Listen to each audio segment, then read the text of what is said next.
महापरिनिर्वाण दिनानिमित्त राष्ट्रपती द्रौपदी मुर्मू यांच्याकडून बाबासाहेबांना अभिवादन. दिल्लीतील संसद भवन परिसरामध्ये त्यांनी बाबासाहेबांना केलं अभिवादन. आज भारतरत्न डॉक्टर बाबासाहेब आंबेडकर यांचा महापरिनिर्वाण दिन. पंतप्रधान मोदींकडून सुद्धा बाबासाहेबांना अभिवादन. राज्यपाल आचार्य देवव्रत यांनी चैत्यभूमीवर डॉक्टर बाबासाहेब आंबेडकर यांना केलं अभिवादन. वेगवेगळ्या संस्कृती, व्यवस्था, देश, एकता, न्याय संघटित करण्यासाठी संविधानाची गरज होती असं देवव्रत यांनी मांडलं मत. राज्यपाल, मुख्यमंत्री, उपमुख्यमंत्र्यांकडून महामानवांना अभिवादन. चैत्यभूमीवर प्रकाश आंबेडकर यांनीही बाबासाहेबांना केलं अभिवादन. उपमुख्यमंत्री एकनाथ शिंदे आणि रिपब्लिकन सेनेचे राष्ट्रीय अध्यक्ष आनंदराज आंबेडकर यांच्याकडून इंदू मिल स्मारकाच्या कामाची पाहणी. दोघांनीही घेतला स्मारकाच्या कामाचा आढावा. उद्धव ठाकरे यांनी डॉक्टर बाबासाहेब आंबेडकर यांना केलं अभिवादन. चैत्यभूमीवर आदित्य ठाकरेंकडून सुद्धा बाबासाहेबांना वंदन. खासदार सुप्रिया सुळेंनीही डॉक्टर बाबासाहेब आंबेडकर यांना केलं अभिवादन. चैत्यभूमीवर जाऊन केलं वंदन.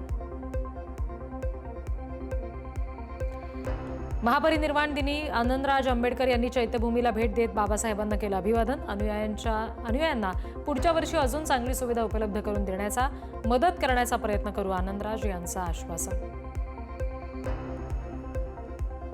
डॉक्टर बाबासाहेब आंबेडकर यांच्या महापरिनिर्वाण दिनानिमित्त चैत्यभूमीवर हेलिकॉप्टरच्या माध्यमातून पुष्पवृष्टी. हेलिकॉप्टरमधून गुलाबाच्या पाकळ्यांचा वर्षाव. महापरिनिर्वाण दिनानिमित्त उल्हासनगरमध्ये मशाल रॅली. सुभाष टेकडी परिसरातील डॉक्टर बाबासाहेब आंबेडकर यांच्या पुतळ्याला अभिवादन करून झाली मशाल रॅलीची सुरुवात. मशाल घेऊन तरुण चैत्यभूमीकडे रवाना. डॉक्टर बाबासाहेब आंबेडकर यांनी लिहिलेल्या संविधानाची प्रत, पुस्तिका डॉक्टर नरेंद्र जाधव यांच्याकडून चैत्यभूमीवर अभिवादन करण्यासाठी आलेल्या मान्यवरांना भेट. अमरावतीच्या धामणगाव रेल्वेमधील कला शिक्षक अजय जिरापुरे यांनी खडूच्या सहाय्यानं रेखाटलं बाबासाहेबांचं चित्र. चित्र रेखाटण्यासाठी लागला 3 तासांचा कालावधी.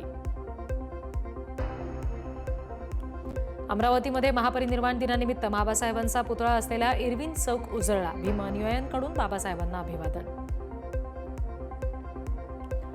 वाशिममध्ये महापरिनिर्वाण दिनानिमित्त कॅन्डल मार्च आणि अभिवादन सभेचं आयोजन. बाबासाहेबांना अभिवादन करण्यासाठी मोठ्या संख्येनं जमले अनुयायी. अकोल्यामध्ये भारतरत्न डॉक्टर बाबासाहेब आंबेडकर यांच्या महापरिनिर्वाण दिनानिमित्त भारतीय बौद्ध महासभेच्या वतीनं कॅन्डल मार्चचं आयोजन. अशोक वाटिकेत डॉक्टर आंबेडकरांना धम्मचक्र पुष्प अर्पण करून मार्चची सांगता. मध्य रेल्वेवरील उद्याचा मेगा ब्लॉक रद्द. महापरिनिर्वाण दिनानिमित्त आंबेडकरी अनुयायांची गैरसोय होऊ नये म्हणून रेल्वे प्रशासनाचा निर्णय.